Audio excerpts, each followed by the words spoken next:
Good morning, good afternoon, or evening, wherever you are in the world. I would like to welcome you all to this Urban Thinkers Campus. A big thanks to the speakers and the organization, the National Commission for Women from India, CNGOR Mexico, Polycom Development, and the Red Dot Foundation. This campus is part of a dedicated UTC series on the COVID-19 crisis. It is an initiative of the World Urban Campaign. It is also part of the UN Habitat COVID-19 campaign that is meant to give a voice to all those engaged in the response to the pandemic. The Urban Thinkers Campus is conceived as an open space for critical exchange and learnings between all partners, so researchers, professionals, civil society actors, community-based grassroots organizations, the media, and the decision makers. Since 2015, more than 150 UTCs have been organized, engaging about 45,000 participants worldwide. So this new series is dedicated to the COVID-19 crisis and has three objectives. First, to present the current actions on the ground in the different contexts, analyze good practices and solutions in the different domains of action to address the response of the COVID-19 crisis, and finally to extract lessons from this crisis and make recommendations for building resilience in cities and communities. All the recommendations discussed in this meeting will be shared widely and will serve as advice to city and community leaders as well as to governments. So again, welcome to all panelists and attendees joining. Before I dive into the session, I just would like to share with you a slide showing the social media handle that we would like you to use during this session. Sorry, I've put that on the chat, yeah? So look at the chat. This is important, and allow me now to start sharing the agenda. So we will have first a session called Urban Thinkers Session. Then that will have 4 different panelists. Then a roundtable that is interactive where not only the panelists but the attendees will be able to talk and share their views. There'll be a different question asked to the panelists and the attendees, and a conclusion by the World Urban Campaign co-chair. So yeah, these are the social media handles. So take action for cities, hashtag Urban Thinkers, and Urban Campaign, UN Habitat, and you can put others in the chat if you want. So allow me to introduce you to the 4 panelists. So first we will have Ms. Rekha Sharma from the National Commission for Women from the Government of India. Welcome, Mrs. Sharma. Mr. Pablo Aguilar from CNGOR Mexico. Welcome, Pablo. You can show yourself in the video if you want to meet the participant. Ms. Jane Anyongo from Polycom Development, the Waiwu Commission from Kenya. And then Ms. Elsa Maris da Silva from the Red Dot Foundation, India. So now I'd like to welcome Ms. Rekha Sharma for her presentation. Welcome. Thank you so much. Over to you.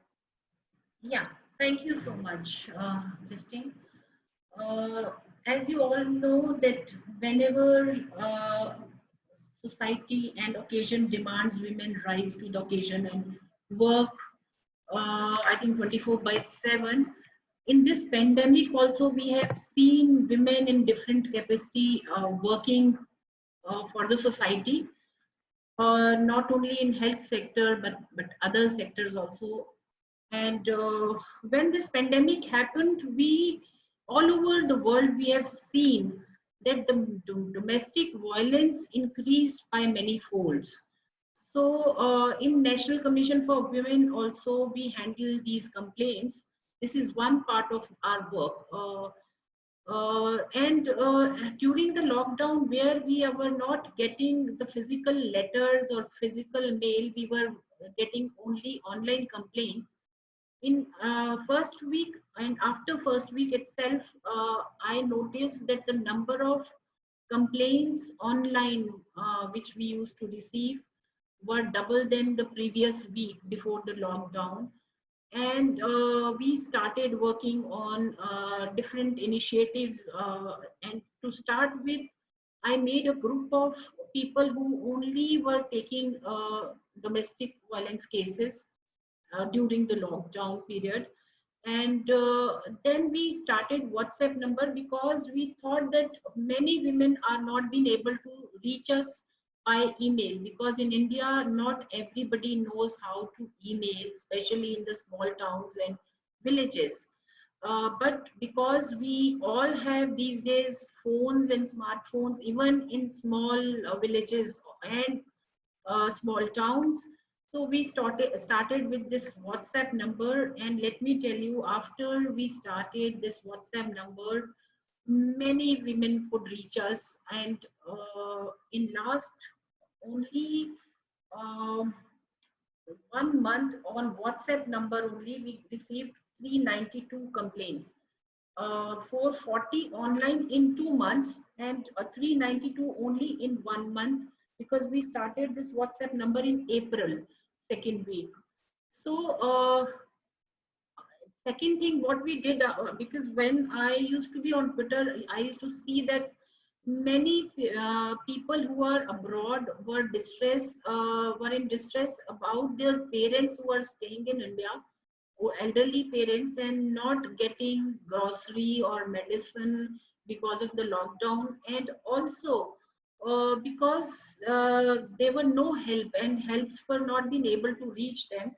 So I just tweeted it. It all started with a tweet of mine. I said NCW will help you people, and though it is not in our mandate to help elderly people, but out of my concern, I just tweeted, and number of requests started pouring in. So I had to make a special team for that, and we had started one special email for especially for elderly people. That was help at ncw@gmail.com. And by this time, we had helped many. After, can you please change the slides? Yeah.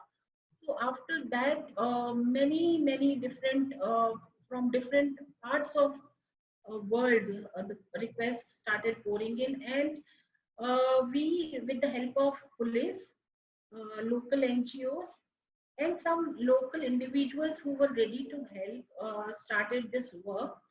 And when one person used to get help, he used to say, I am in city so and so, but my parents are in different city. But now, since my parents have received help from you, I in this city would like to help others. So it became a very good support system, a chain where everybody said we are happy to help. And this tag itself, started on Twitter, that happy to help. And many people, individuals, not even from NGO, they started helping us. And now we are being able to send help in any part of India within 24 hours. And that was a big achievement, seeing the lockdown problems, seeing that not many shops were open, medicines online were also not available sometime. But this time, I must say that police of different state also came forward, and in next pictures you will see many people came forward and helped. This is about NCW, where, domestic violence, how we took up the cases with the police, and how they reached to the individual complainants.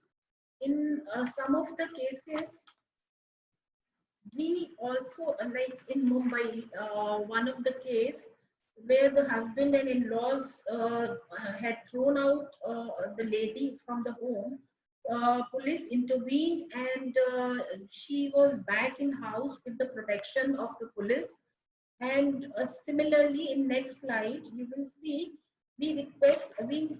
got a request from Bangalore where brother said that a sister is in Goa and facing domestic violence. We arranged his passes, and we immediately the police went to the house and rescued the girl. And this brother of hers went to Goa with our help and got her back to Bangalore. Similarly, married women approached NCW that her daughter is missing, and we connected to the SP and arranged her return to her parental home. So these are few cases we helped in the domestic violence, and there are hundreds, as you know, that I've just shared the figure. And best thing is that my team, which used to work from 9 to 5, now is working 24 by 7, because they are sitting at home, they are not coming to office, but online they are not even taking leave.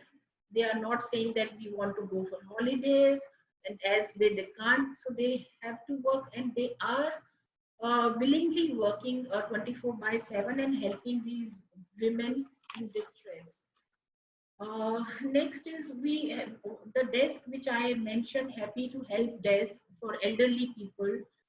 We have started it on 4th of April, and till date we have managed to help around 250 elderly people across India.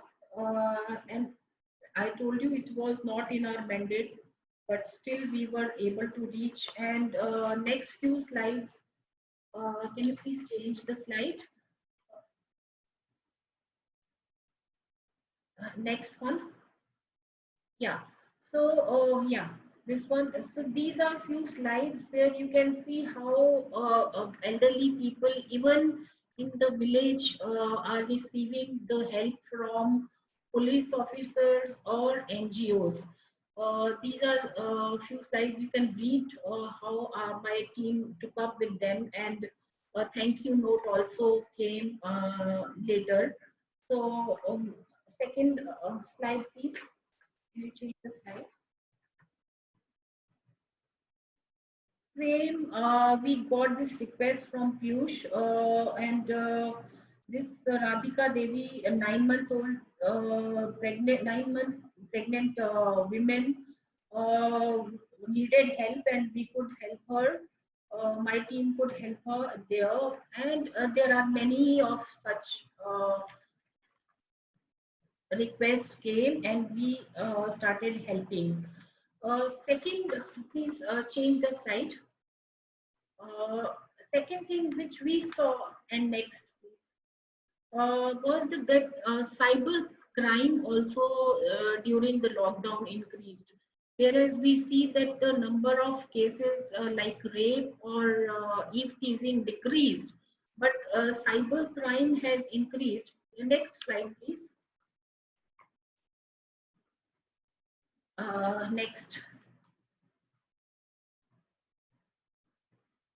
Yes. So we have got one program, we think digital, where we teach women, we tell them how to be safe online, and we also tell them if something happens, some cyber crime happens with them, how and to whom they can approach. So we are doing webinar with Cyber Peace Foundation and Facebook.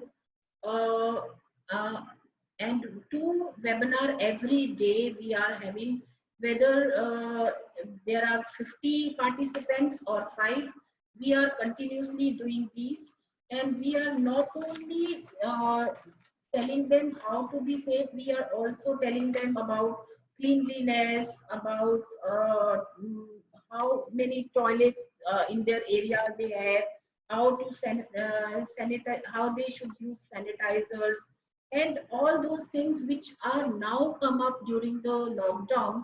All those things also we are taking up with them. Um, uh, we are since the time I have joined. Next slide, please. Next, I have been working with the women in prisons.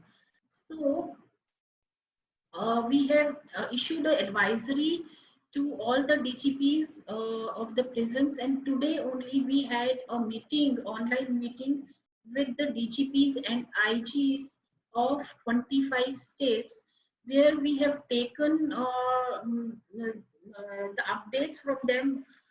We have sent the points to them to get the update, like how many pregnant women are there, how they are taking care of their health, how they are maintaining distance. I won't say the social distancing because I don't want socially people should distance, but physical they should distance themselves, and they are maintaining. They told us that they have given parole to many women to create more space in the prisons. They are taking care of their hygiene. They are even taking care of their food and special health food during these days. I'm happy to share that most of the states are complying on our advisory, and we will be taking this meeting till the time we are able to physically go and inspect the prisons. Uh, one meeting, we next slide, please. These are the state commission chairpersons. We take meetings with them, and we update them how they can work in different areas, and they also share their achievements and problems also. And these state commissions are very, very helpful for NCW because we ourselves can't reach to each and every nook and corner, and because they are situated in different states, they can reach to district level, and that's why we continuously work with them for the betterment of these women and empowering women. And this time also we had taken 2 meetings already with them. Next slide, please. We had no before that one slide on migrant workmen. I think that slide is missing here. So we had a meeting on migrant workmen and act. We are reviewing this act because during this problem we have seen that problem women were facing, especially migrant women were facing a lot of problem when migrants are going from one place to another, and this act has some loopholes. So we are reviewing this law and doing regional review meetings. We will be coming up shortly with the with our recommendation, and will be sending to the government accordingly. So these are few things which we have been doing during the lockdown, and I think much more help from society we need, especially when it is domestic violence. Because I think not many women could reach us, though the number of complaints we are seeing increasing, but still from villages where they don't even have phones or emails, they are not being able to reach, and there only the society can help. And we are changing the mindset of society also. Let's hope that with the changing time we'll be able to do that. Thank you so much. Thank you. Thank you, Mrs. Sharma. Very, very interesting points and very good work of the National Commission for Women in India as you are facing this terrible pandemic. You are showing basically that not only you have to use specific tools, online tools and education of women, and setting up a one-stop center, for example. That's a very good initiative. What is very important, as you said, is relying on collaboration between different partners. So you are talking about the police, you are talking about community organizations, psychologists. So I think it's important to bring all the right partners together and to address the issue of violence, and domestic violence is very important is a very important issue during the COVID-19 campaign that we actually don't talk a lot in the media. Now I would like to turn to Pablo Aguilar from CNGOR. Pablo, introduce yourself. Can you explain first, before you start, what is your organization, and maybe a little bit on the pandemic in Mexico at the moment? Over to you, Pablo. Thank you, Christine. Hello, ladies and gentlemen. I am a urban lawyer, Pablo Aguilar Gonzalez. I am president of CJUR International Association of Urbanistic Jurisprudence. I want to participate in two moments.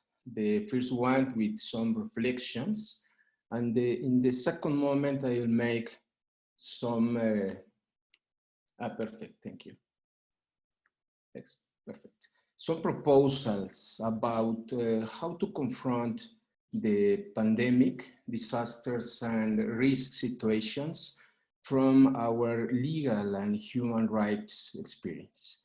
So now we are living on a moment of urban crisis paradigm, the vision of a compact, dense, vertical, safe, economically vibrant city, etc., as the characteristics of an efficient and best city has collapsed because of COVID-19.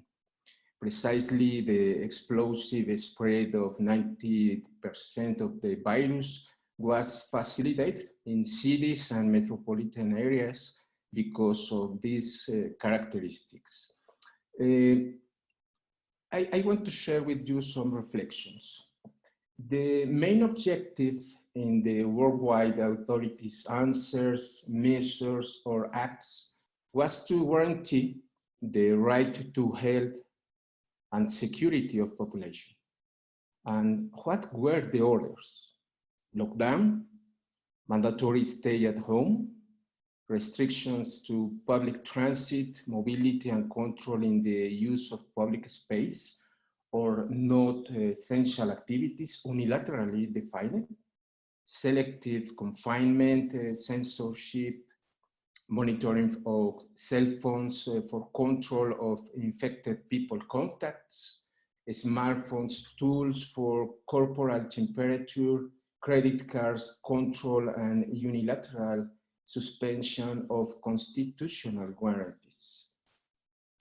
With this reasonable intention of protecting the right to health and security, we can see that many human rights are being violated in urban areas.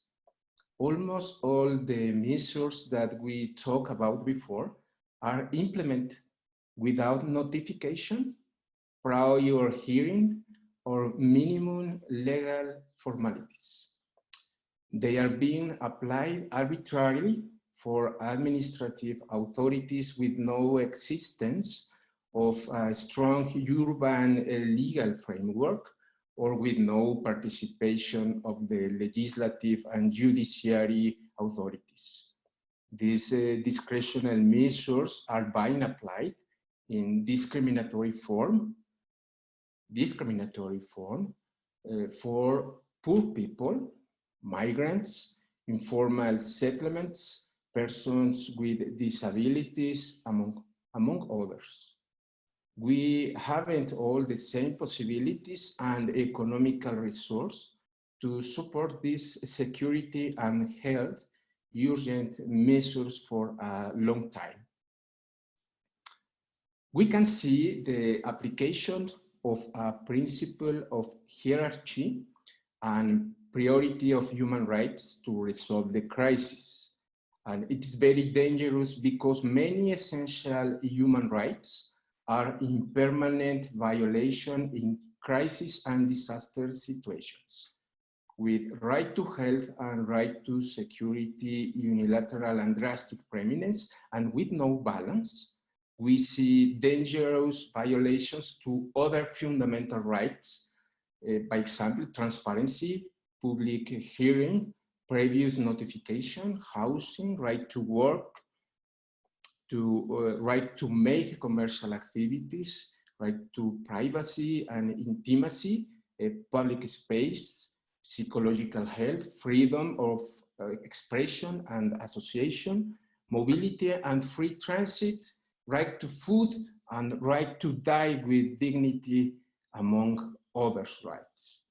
So the main conclusion is we have to be alert, because under the discourse of urgent security, the protection of the right to health, security, and life, a propitious field could be created for a urban dictatorship that controls the intrinsic rights of citizens. And the second conclusion, I remember the Habitat 3 Conferencia, the most important mantra was the battle for sustainable development will be won or lost in cities. It seems that with the COVID experience, we have lost the first great battle, the battle of human rights in cities. So the second moment, I will want to share with you some proposals about the role of urban legislation, urban planning, and urban design to confront the human rights global crisis in this framework of the World Urban Campaign. So the first proposal is the new legal urbanism will be support in human rights binding treaties, the new urban agenda, and the principles of city we need, especially the principle number 1, 6, 9, and 10. Second, we propose a urbanism with human rights focus for confront the pandemics and future crises. For this, we need to create a new legal urbanism focused in the human rights verbs to recognize, guarantee, to concrete, develop, detail human rights contents, to balance and equilibrate them during conflicts, pandemics, or natural, social, or political crises, especially the verb prevent human rights violations during conflicts or crises. Tools. All these human rights verbs must be developed in previous legislation, regulations, urban plans, urban designs, license permits. It's a new legal urbanism form of prevention. I want to remark that in this new legal paradigm, the central point is not to impose the hierarchy of one human right over others' human rights, but to balance the contents of different human rights with the right to the city vision. The next proposal is to have an integral vision of legal urbanism to confront pandemics, disasters, and deep human settlement crisis. For this, we need to create a new territorial form of legislation, urban planning and design. In this concept, in this vision, the territory must be considered as an integral legal system with soil, subsoil, water, airspace, and even cosmic space. The new legal planning and design system considers layers and sublayers defined for human rights. By example, in the layer of risks and resilience corresponds the human right to protection of life, right to health, right to food, right to protection of integrity and security. In the layer of natural environment corresponds the right to the environment and right to water, by example. In the layer of urbanistic corresponds the right to the city, right to housing, right to public space, to mobility and free transit, participatory democracy, and right to decide in cities, right to public service, to infrastructure, right to internet and telecommunications. And in the layer of cultural heritage, it corresponds, by example, right to culture. And the right to property corresponds to layer of property.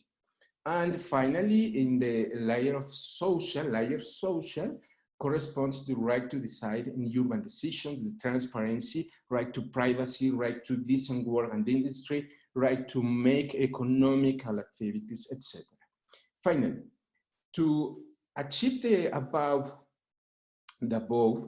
a new legal urbanistic framework must be established that considers the comprehensive territorial and non-sectoral planning instruments as until now, and urbanism of fundamental principles of human rights, which is developed in rules and regulations.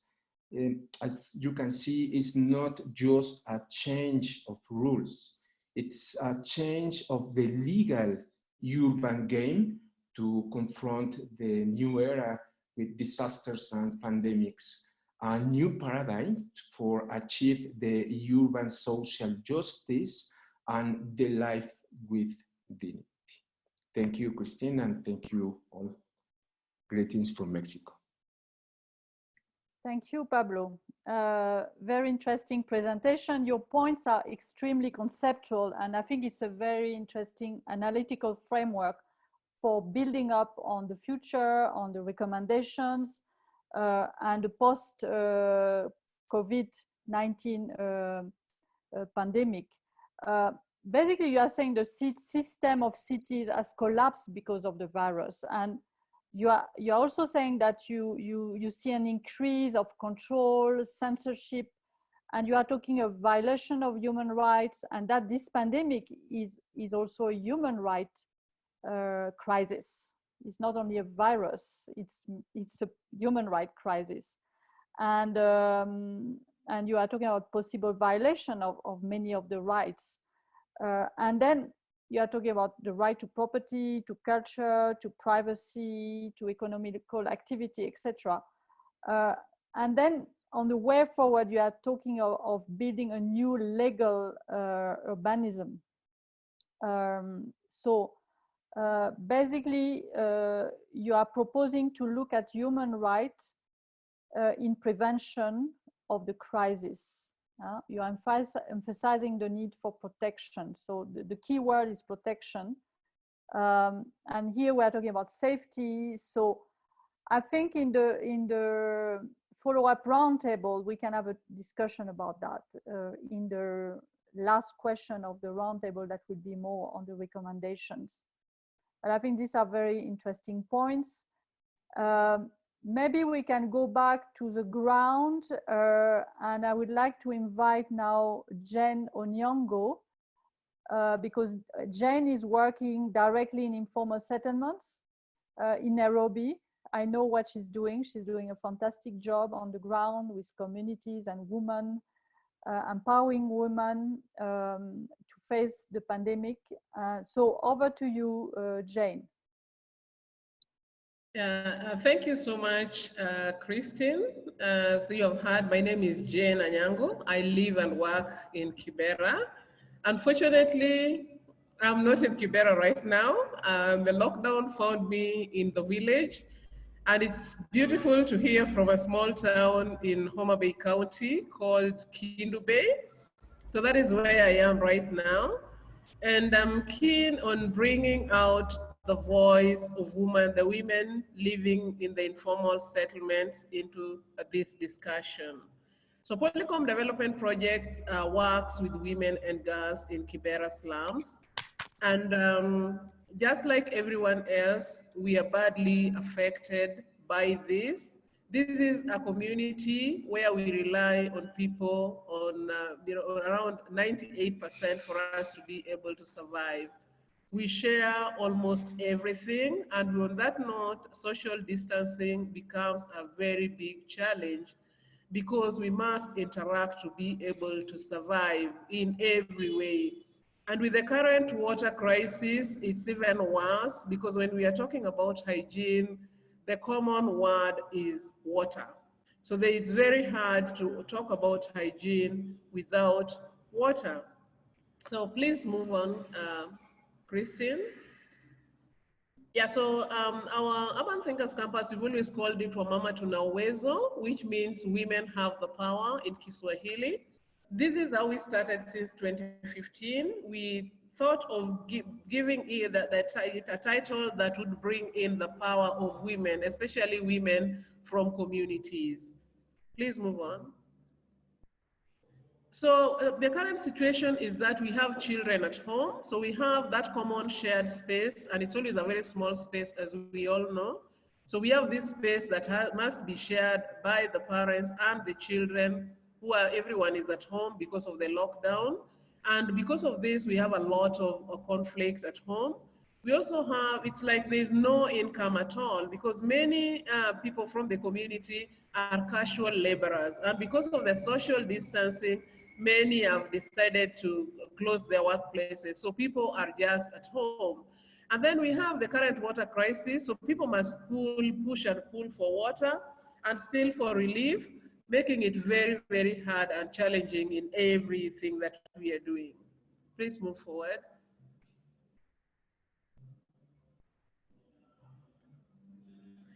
Yeah, so the women, as usual, are badly stressed because if things are not right at home, it's the woman who is mostly affected most. Because for the house to be maintained, to be peaceful, it has to be the mother. And then not being able to take care of the members of your family, as usual, is really tough.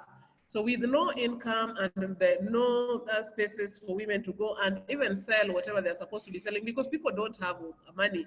They try to sell, but they're not able to earn.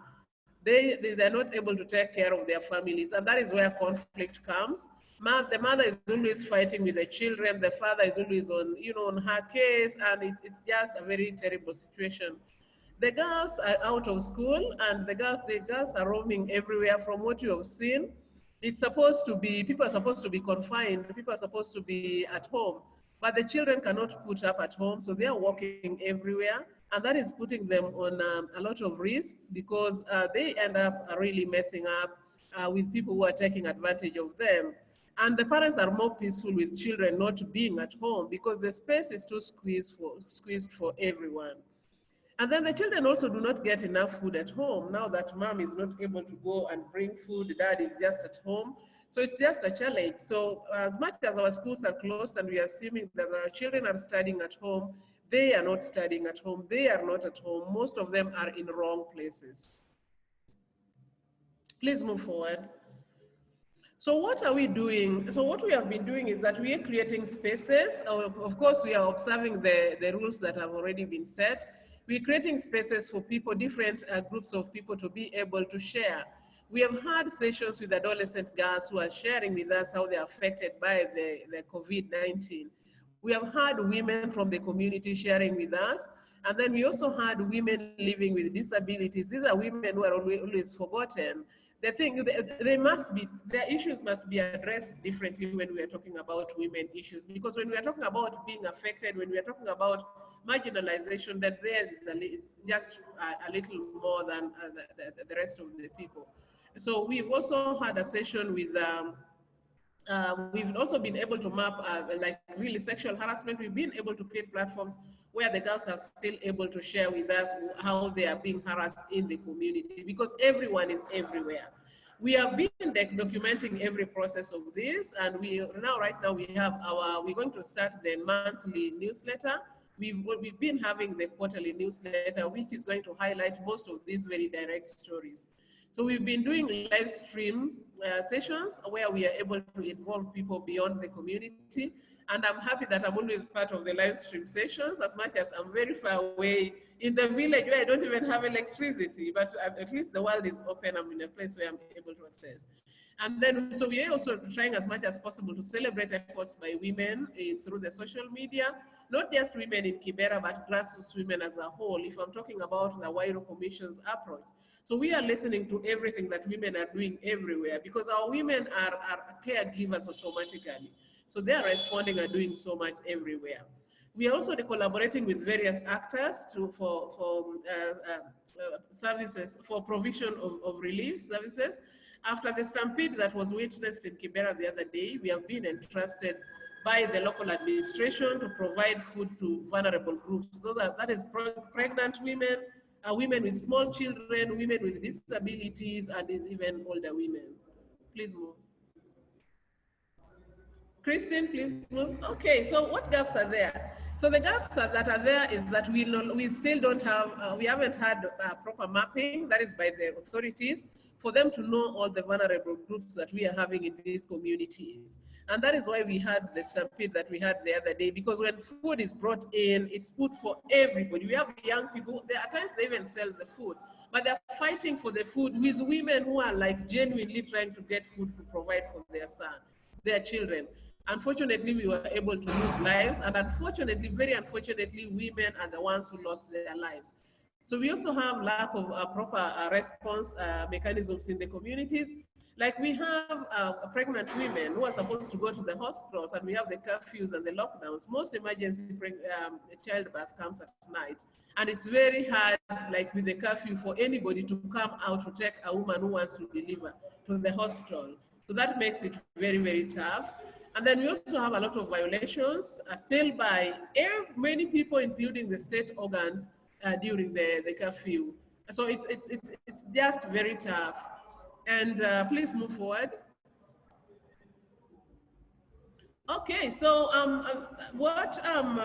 some of the recommendations that I'd like to talk about is that I think the government should take this water shortage thing very seriously, because for people to access water, they are supposed to go, like when we have water shortage, people are supposed to be waking up very early in the morning or going late in the night, which cannot happen right now because of the curfew. We also have floods that are everywhere right now in the country. Like where I am right now, houses have been swept, and mostly women are affected more than anybody else. We have mudslides.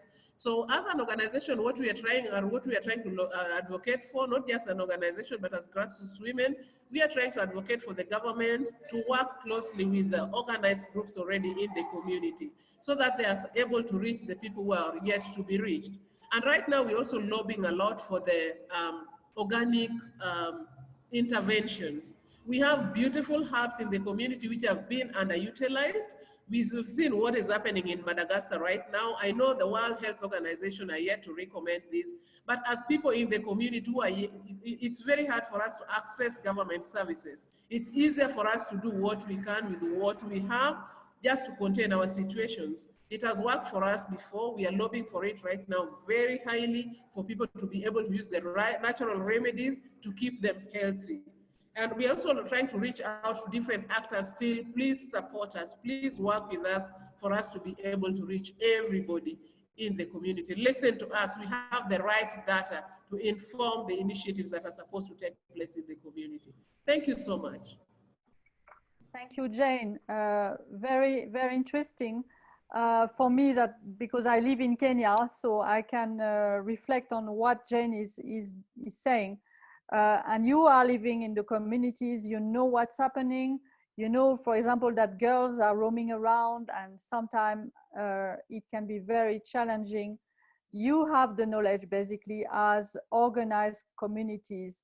And I think you are a good link between local government and the people to actually help in that pandemic. As you are saying, there is no proper mapping for the real vulnerable groups, and that's very challenging. And the lack of response mechanism is clear. And we see sometimes in the news people fighting, unable to access the food. It's very painful, but the communities are playing a very strong role, and your organization is playing a very strong role, talking about what's happening, and I think you are doing a fantastic job. So I'd like to turn now to Elsa Marie, da Silva, and she's from the Red Dot Foundation. Elsa Marie, you're here. Yeah, thank you, Christine. Good evening, everyone. Good evening, everyone from Mumbai, India. I'm Elsa Marie Da Silva, and I'm the founder and CEO of Red Dot Foundation. We're also known as Safe City, which is our reporting platform for sexual violence in public spaces. So, you know, I actually have been working, Christine, could you please put the slides on? So we've been working for the last 7 years on mapping sexual violence in public spaces, and that has really informed our work in the current times. So what we found is that, you know, sexual harassment is a global pandemic, and unfortunately it took this pandemic, COVID-19, a medical one, to expose this long-standing one, which impacts on an average 1 in 3 women around the world. Next slide, please. But what is peculiar is that whilst it's happening, there's really absolutely a lack of data that reflects the true nature and size of the problem in every country, but also the lack of understanding as to what constitutes sexual violence. So for example, when the cases of domestic violence started spiking during the pandemic, everybody started to express surprise, for example. But we've all known, the people working in the space, that domestic violence is actually the most common form of gender-based violence in a way. And it takes a lot of different forms and shapes. And I've just put some of it over here to show you that there is, you know, non-verbal, verbal, physical. There's a combination of all this. There's also online harassment, like Ms. Rekha Sharma has pointed out, which is increasing now that we are all on our devices, staying at home. And of course, there's also the financial, emotional, and other forms that take place, and which is not only targeted towards women, but other vulnerable communities like LGBTQ people as well as elderly. But what's happening is that if we don't understand this whole spectrum of abuse, we won't be able to recognize it either as a survivor or as a bystander, or even as a perpetrator. Because in India, for example, we have a law that protects our rights, especially if you are women, but many people, and we have done workshops for over 30,000 people, and yet I would say 95% of them never knew these laws existed. And, you know, it's often only when something happens to us do we then start, you know, looking for information.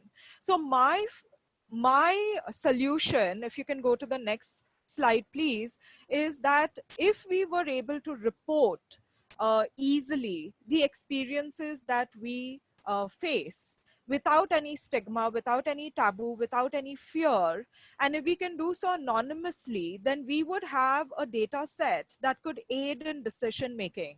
And so far, we have focused on public space violence, but during COVID-19, recognizing that you know, we are in lockdown mode and will be in lockdown mode or some form of it for many months, we are not focused now on public space violence, but more on online and domestic violence. So more on the private space and the virtual space. And again, over there, we don't really have too much of data to really analyze what are the kinds of instances that are happening. In my understanding of sexual violence in public spaces, which, as I showed you, is a spectrum, we tend to get excited and take action when it is the most serious form, which is assault and rape. And that's at the end of the spectrum. But really, there are microaggressions and more, which as women and girls or vulnerable communities, we face on a daily basis, that debilitates mental health, limits our movement, limits our opportunities, etc. And over a period of time creates this insecure culture where the perpetrator gets bolder over a period of time and creates, you know, a culture which is known as rape culture. And we are seeing it in India, where this recent incident of the boys' locker room exposed how young boys, as young as 15 to 17 or 18 years, are viewing their counterparts and talking about them. Now, how do they get the courage to express their sentiments like that? Because we have, it's a reflection of the adult culture where women are treated as secondary beings. They are not treated with equality, respect, and dignity. And if we had the data, then we would be able to address this in many forms, either through individual awareness, where you can make choices for your safety. So for example, how many people in India know about this great initiative that Ms. Rekha Sharma through the NCW India has put together, the WhatsApp number? How many people can email? But also, what is the role of the community? With Jane Anyango and Kibera, for example, we have very successfully, rather she has very successfully engaged her community to talk to men and boys. And, religious leaders, community elders, parents, once they understand the kind of problems that are being faced, because we are not looking at individual stories, but we are looking at trends and patterns and trying to address it in that manner, we find that then there's no naming and shaming, but rather as a community addressing this issue and trying to find solutions that are appropriate from the hyper-local context. And then the institutional accountability. If you don't have the right data set, how can you effectively deploy resources? For example, one of the glaring areas is education. Education, right from schools, colleges, and within organizations on not only the spectrum of abuse, but also the recourses available, remedial measures available, especially in my country, India, where we don't have a shortage of laws. If you go to the next slide, I want to say that if we started collecting data for domestic violence, and if we were able to make it easy through WhatsApp or any other way for women to come forward, share their stories, even elderly people to share their stories, children to share their stories, we can then figure out, okay, do we need to invest in education? Do we need to invest in community support structures? Do we need to invest in higher policing? But policing, in my view, is only one aspect of being part of the solution. There are so many other ways that we as communities can deploy to make our cities inclusive, safer for all, and to take accountability that this is not just a woman or a girl's problem, but it's really our problem in creating a culture that is not so inclusive, and we need to change that. And COVID-19 is really forcing us to think about that, as you've seen from the earlier presentations, from a human rights aspect, from a community aspect, like Jane has said, and even from an institutional aspect. If we had data, this would be a much more focused intervention, and you can deploy resources effectively. So here's where I will leave my presentation, but I'm happy to share my learnings. And I also want to say that what we have focused on in the last few weeks is, first of all, working with our youth, moving all our sessions online so that they can start understanding the different aspects of sexual violence. And we've hosted these as knowledge cafes. We've also used fun ways to discuss such heavy topics. So for example, we have a movie Wednesday where we look at a movie from a gender lens and try to talk about these issues which are not very comfortable, which are unpleasant, which trigger many memories and emotions in a manner where you can start to discuss it as a community and also discuss solutions. And starting this Friday, 15th of May, we are starting a Safe Circle, which is an online sharing space, sharing and listening space for survivors of domestic violence, where they can come together, listen to each other's stories, share strategies for survival, and be part of a community. Because when you go through this experience, whatever be your experience in whichever country, you feel extremely alone. Often you're made to believe that it was your fault, you were at the wrong place at the wrong time, wearing the wrong clothes, provoked the incident, etc. And we want you to know that you're not alone, that you're part of a community, that you can reach out and get the help that you need. And we have lots of institutions, but the scale of the problem is so much that it takes all kinds of different interventions, out of the box interventions, to make this the people feel that they are not alone and part of the community, and make it easier for them to come forward and break their silence. And once they do that, then that is really the first step towards recovery. So thank you very much. I don't know if we have a last slide. Those are the coordinates of our organization. Please get in touch with us and we'd be happy to share our work with you. Thank you, Elsa, Marie. Very, very interesting. And I think what you're saying is COVID-19 is really forcing us to think about better knowledge, better data, through anonymous help interaction for facing the current challenges. And what you are proposing now, having a new sharing and safe space for victims of domestic violence, is really, really good. I think now this will be probably part of the recommendation, I guess, at the end of this campus, how to increase better knowledge. And better knowledge is about also anonymous and safe interaction for the victims.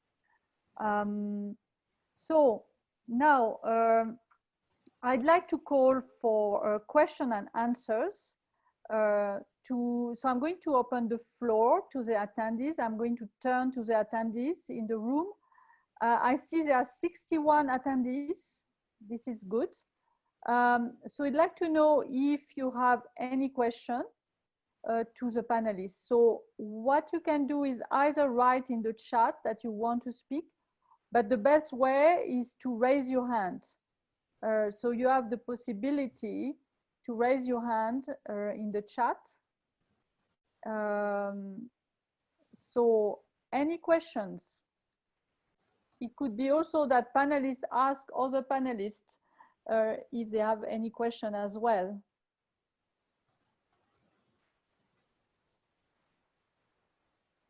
Okay, I see one attendee raising hand. Humphrey Otieno. So I would like to invite Humphrey to talk. I'm going to allow you to talk for your question. So introduce yourself, tell us from which organization you are, and then ask your question, please. Thank you, Christine, and all the panelists. My name is Humphrey Otieno from Nairobi, Kenya. My organization, I wear different hats, but at this moment, under the Kenya Social Movement Network. Just to appreciate what Jane and Elsa and Paul, what you guys are doing are actually, Pablo, and just few concerns on what Pablo actually raised. And I think these are the key aspects that have actually been missing on our late approach to issues.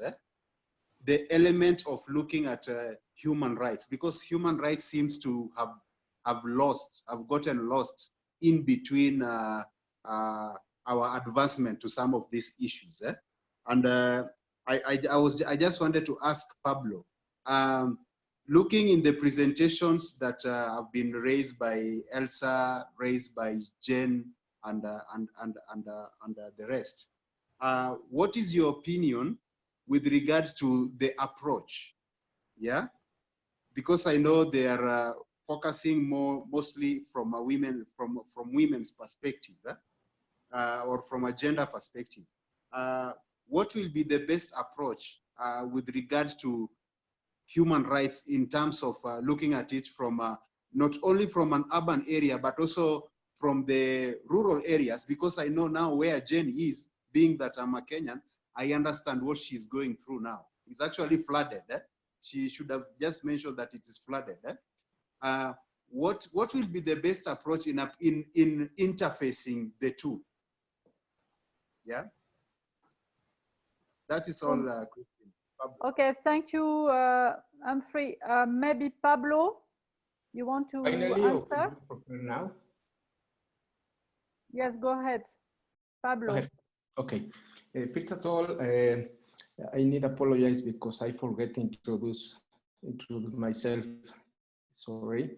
I'm Pablo Aguilar. I'm an urban lawyer, and I am president of the International Association of Humanistic Jurisprudence. That is a non-governmental organizations, and we work with two focus, special focus. The first one is the urban legislation, is to translate the new urban agenda in the legal frameworks. The second one is to protect and recognize and promote the human rights vision in the cities and metropolitan zones, and we are working in 4 continents.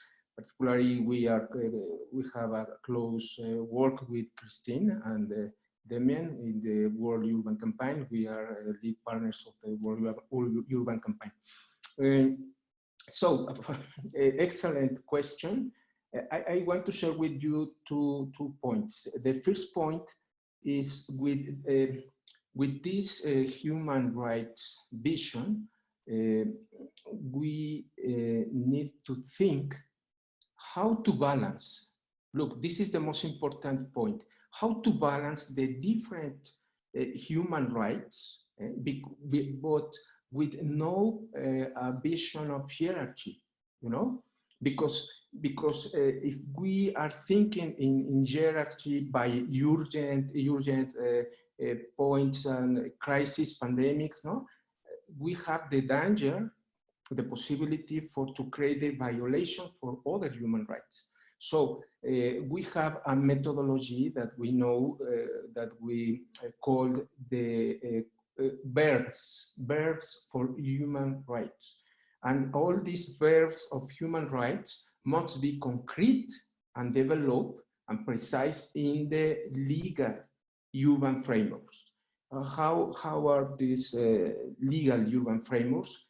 Legislation, urban plannings, urban designs, local regulations, even license permits, and we need to create, this is a new paradigm. We need to create this new legal system, but as Christine told us, it's by the verb of prevent the violations. So, but the most important is not to think in hierarchy of human rights, but in balance and make an equilibrium between all these human rights. This is a very important and very great task that we have, because as you say, we have human rights in rural, indigenous people.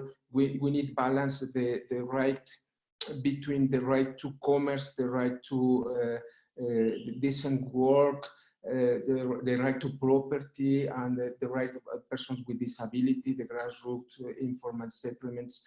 But I think these are two important points. So to create a legal framework to balance human rights, and the second is to think in verbs, not in necessary principle, in verbs that must be developed in the urban legal frameworks.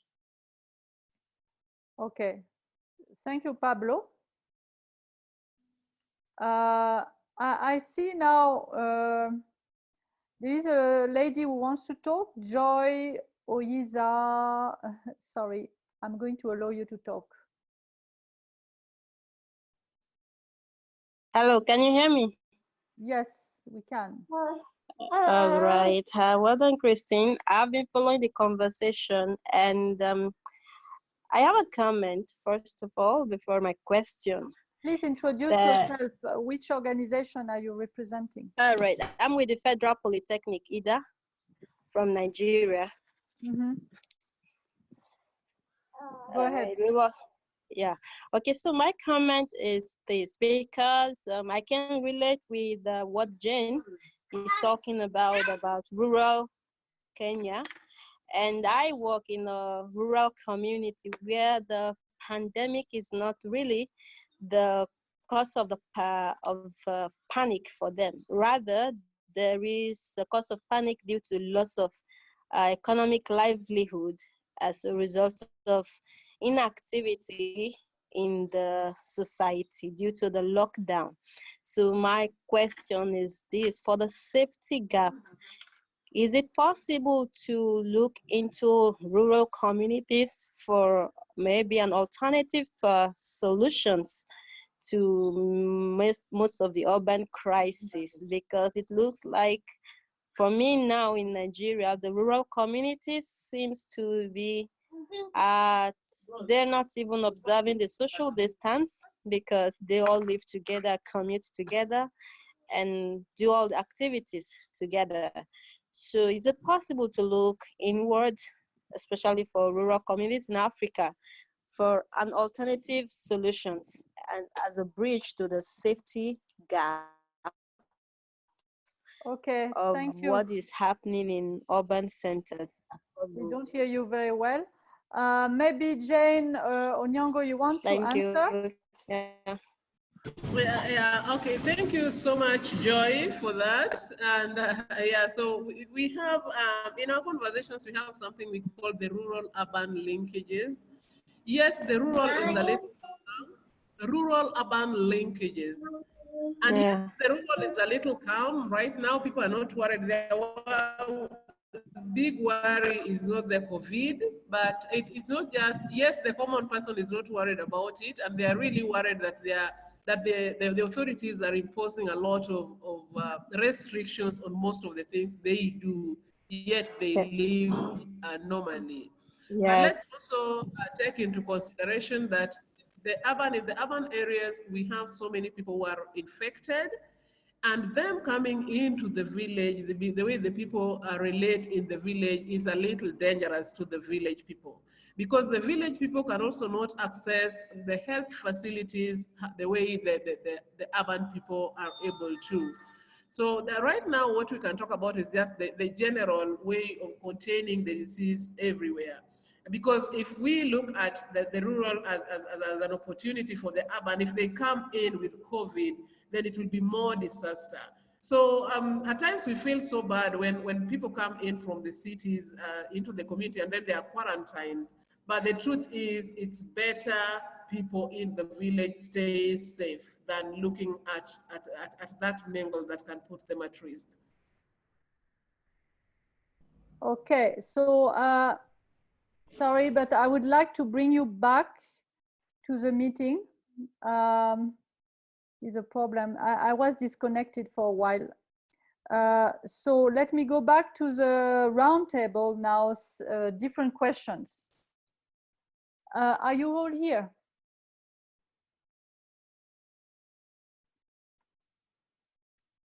Okay. I think Rekha Sharma had to leave because she had another meeting. Okay, okay, good. So let's go to the roundtable now. Go back to the questions. So we don't have many. We have 20 minutes, not even 20 minutes, 15 minutes, a little bit more. So I'd like to go back to the panelists. Okay, we have talked about the first question. The safety gaps was quite well articulated so far, and how we can address the gaps. And the good practices, so the good practices were outlined by, Red Dot Foundation doing this mapping, or the WhatsApp help desk, etc. So I would like to go to be more practical and say, what are your recommendations? So I'd like to go back to the different panelists and just give you 2-3 minutes each to outline what are your key recommendations looking at the COVID-19 crisis, the recommendation in the crisis during the pandemic and in the recovery period of after the pandemic. So who would like to start first? I can start. Yes, please. So, I feel, why do we wait for a crisis to, put in place measures? Of course, now we are in the crisis. So, but I think going forward, we should identify that when it comes to safety within a city, who are the vulnerable groups? That has to be identified right from the get-go. And, any of these interventions should be part of the health infrastructure. Now, health and education infrastructure, for example. So education, all schools, colleges must have topics on, values, on rights-based education, on understanding in detail in a very practical manner. Sometimes it's very theoretical and it does not feel like it can be applied to one's own life. So how, we can access these services, that is one. Second is, we shouldn't wait for a crisis to figure out that in a lockdown mode, people can't access institutional help like the police or anything, because of the lack of trust. So we have to start building trust with institutions all the time. And third is really the communities. How much do we invest in the communities to really provide the basic level of help? So bystander intervention training, for example, or community policing, because some of this you don't require formal police. You can do it at the community level, which is so much more effective, and it's also preemptive, proactive, it's transformative justice. We don't want to be reactive in a way. We don't want to put people in jail necessarily. Of course, if it is a very serious crime, you have to. But for a lot of the things that we're talking about, these are loved ones. So how can we rehabilitate them? How can we also address it not as a woman's problem, but as a male and a society problem altogether? Now, I saw one comment over there which also spoke about women killing their husbands somewhere in Kenya. Well, the level of frustration has come to a point, maybe that's what's happening, but it's not right. So whether you're a male, female, or any other gender, you should not be subject to any kind of violence. And it is really the state's problem to provide that infrastructure. And the last bit is also to some of the questions in the chat box. Technology. The role of technology is not the end of the solution, but really to make it easy. So where we are concerned, we have thought of different ways that people can come forward and share their stories. And it doesn't mean that you only have to access it through the app to share your story. You can identify community leaders who you can go and talk to, and they can upload it for you. You can fill out a paper form. Jane has talking boxes in several places. But the idea is to digitize the data, make it open source so that everybody can have access to it in a way that is non-threatening to the people who are also sharing the data. So that's what I would suggest. Very good point. Very practical, pragmatic. And as you say, we shouldn't wait for the crisis to make those available to the people. Pablo, you want to say something, or Jane? Yeah, I want to say something. Okay, so what Christine. Yeah, what I can say is that I just want to support what Elsa said, that we should engage communities and we should have better plans. Like right now we have the masks that, the masks just came in. We were just told to start masking ourselves. Like in the community, the people don't understand why they're using the masks. So many masks are shared. So if we had masks, if we really had the COVID in the village already, then it can spread very fast because it was just imposed on the people. So I would like to recommend to the government that it's important to use the community structures. And in Kenya, we have a very beautiful system of government, the devolved system of government that goes down to the people. So if we are able to work with the people, with everyone to understand what this disease is all about and what should be done, and going forward, how are we going to live beyond the crisis time? Because it's definitely coming, but right now what we are thinking of is just the COVID-19. Is it just prevention and dealing with it? What about the post-COVID crisis? So I think we should start planning with the people so that people are not as frustrated as they are right now. Another thing is that we have a lot of relief food going around. Let's also work with the structures in the community and just make sure that the proper mapping is done to know the vulnerable groups, so that the vulnerable groups are not made more vulnerable as food is distributed, like what we saw in Kibera the other time. It's still happening. And then let water be availed to the people. Like it's very tough that we are talking about hygiene when people can't access water. People cannot access water because the water that is being brought in and sold, first, it's too expensive when people have no money. Secondly, it's for survival. It's like survival for the fittest, making it very tough for the women and persons with disability and still pregnant women and women with children to be able to access water. So the frustration in the community can be managed, can be dealt with well if the proper structures in the communities are used and people, organized groups in the communities are used well. Okay, thank you, Jane. This is very practical again. And that has been said in all the campuses.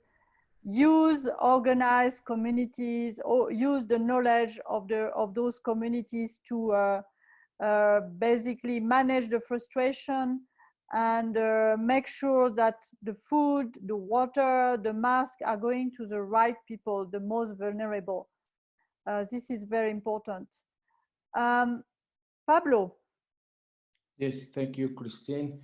I want to share with you, we are working in Latin America, and one proposal is to create a new legal paradigm through binding treaty in urbanistic matters for Latin America, and with three axes. The first one, the most important, is the urbanism with focus of in human rights. So with this axis is very, very important for us because will allow to establish a new legal framework to prevent the violations. By example, we need to consider in the human framework. Can you hear me? Yes, but I think there are people who should be muted, maybe. Yeah. Okay, I've muted somebody. Yeah. Oh, yeah. Okay. Okay. Perfect. Okay. Sorry. Yes. We are considering to establish regulations about, by example, in the legal urbanism for prevention of human rights violation. One of the most important is the right to health. How to establish in the urban legal framework regulations to prevent the health violations during pandemics, during social conflicts, during crises by lack of food, lack of water, lack of housing. This is one of the most important work that we are making now in Latin America. The second one is we have no strong urban legislations, for example, in Latin America, and I think in all the world. For example, in Latin America, we have no legislation, urban legislation is not aligned with the new urban agenda. We have just in the legislation of Ecuador and Mexico are aligned with the new urban agenda, and we have no more legislation, a strong legislation. So we want to create a new concepts of human rights in city. By example, I want to share with you some concepts. The human rights concept. This is a set of things, activities, and emotions that a human being required to be happy. And this is the life with dignity. And we have another important point that to remark in this crisis and pandemic times. It's the minimum vital. This is a legal concept, the minimum vital. This is the set of N materials or not materials conditions, depending of the specific time and the space required by human being for the free development of these capabilities and personality. That is, we can translate in happiness. This is the most important goal of the legislation, the happiness. But in this time, we have no and strong urban legislation, and this is very, very important because the next crisis that we will see is not just pandemics, but is climate change crisis and collapse. water, and food. So we need to create this new legal framework for to look answers for to guarantee the human rights which are linked with these concepts. Thank you. Okay, thank you, Pablo. I think I like this concept of minimum vital, but I understand because I'm French, so it's like it's the same word in Spanish and in It's French. in Latin. It's in Latin. Yeah, sorry. minimum vital, but I think it's basically minimum living requirement. You know, I mean, a living package that all people should have. Yeah. A bundle of rights that are allowing you to have your basic living. Yeah. Water, sanitation, housing, shelter, right to health. And I think the right to health is something somehow new in this debate, that health is really introduced in urban, the thinking about the future of cities. It's really coming in our face now. So I'd like to turn to the attendees. Any points that anyone want to make? I see the question, and there is Clario Di Macetia Jaya. Do you want to speak, Clario? Or I see you have put a lot of points in the Q&A. Okay. So I'd like now, I see Rebecca Roberts who want to speak now from the attendees. I'm going to allow you to talk now, Rebecca. Introduce yourself and tell us which organization you are from. I think Rebecca already talked in a few campuses before. Rebecca, over to you. Good afternoon, everyone. My name is Robert from Lagos, Nigeria. I work with the slum communities and displaced people in Nigerian cities. One of the recommendations that I would like to make is that maybe the intervention should also focus on education security forces, because in some cities in Nigeria, Lagos and Port Harcourt, for example, we have during the lockdown period, and even now it's still ongoing, we have like security agencies harassing, beating up poor people, homeless people, and sometimes in slum communities. So I'm thinking that maybe training the security forces as well on human rights.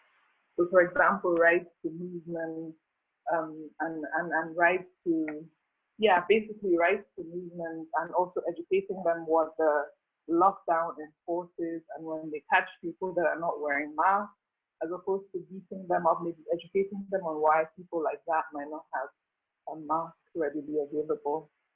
That's it. I hope I made sense. Okay. Okay. Thank you, Rebecca. I think I got your point, although you were not very clear.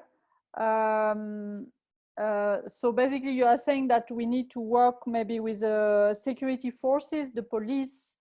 I think that point was made already by Mrs. Sharma, and then it was made by others. It's a very good point.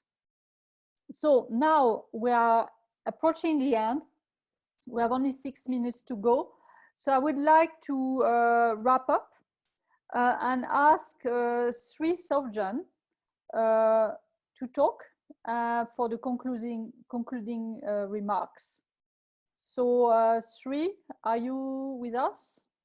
Yes, I am with you. Okay, so good. Yeah.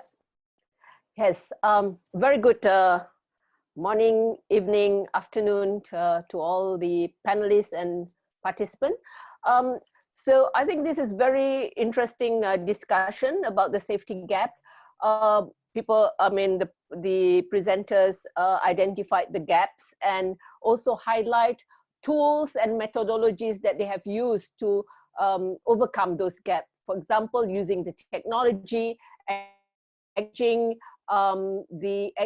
and making sure that mapping by community groups, by non-governmental organization are used, and then also from the legal perspective or human rights perspective that Pablo brought up, creating legal framework that that balance the different aspect of human rights.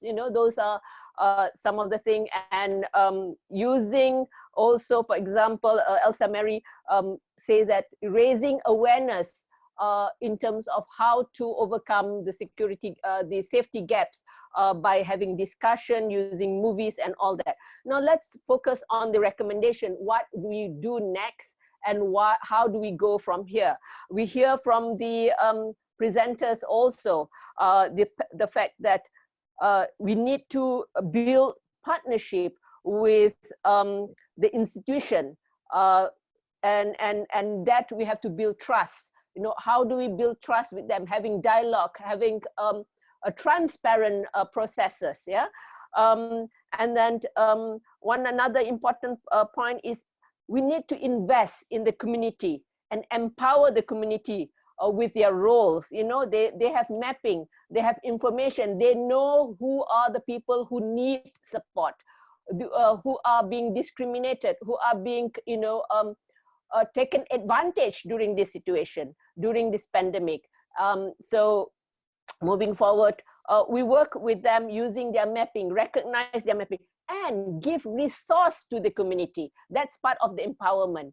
Yeah, because resource to community and acknowledging their role is part of how we need to move forward. The other point also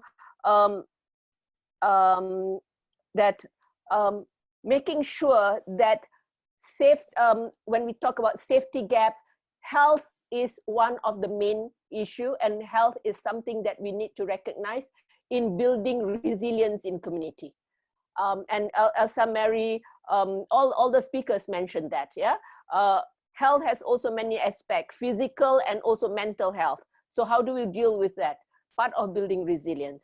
The point about rural-urban linkages, rural-urban linkages in terms of safety gap is not only about, being exposed to the pandemic, being exposed to the virus and all that, but also safety in terms of movement when men and women need to still have their livelihood. How do they move around and during this situation where movement are very much controlled. And Pablo's point about having a legal framework on issues to right to health. Now, I would like to link this to also the National Urban Policy. So the National Urban Policy, one of the 5 trusts for the implementation of the new urban agenda, yeah, the National Urban Policy. So these issues need to be, how do we put that now? It's part of the bigger National Urban Policy. I think, that's a part of my wrap up and summary. I hope I used 2 or 3 minutes and not more than that, Christine, and I hope that's useful for everyone. And I'm sure you will be sharing the presentation, and there's also the notes from this session. And we're happy to have the next session on the same topic, right, Christine, in Spanish in a half an hour or so, right? Yeah. Thank you very much to all the panelists, and congratulations to the panelists, to all the participants, and to the World Urban Campaign team that is organizing this and supporting this work. Thank you. Okay, thank you, Sri. Thank you, everyone.